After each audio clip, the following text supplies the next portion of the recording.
দুর্গম পথ, চর খানপুর, বালি আর বাড়ি, যেন ছোটোখাটো মরুভূমি। পদ্মা নদীর চর রাজবাড়ির পাশে। একসাথে চর খানপুরের একসাথে সবাই মিলেমিশে কাজ করে।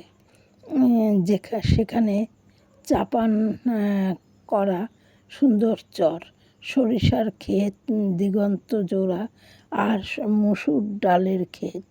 নদী পারাপার, নৌকায় করে ওপারে যাওয়া। একটা পাগলের সন্ধান পাওয়া গিয়েছিল এখানে।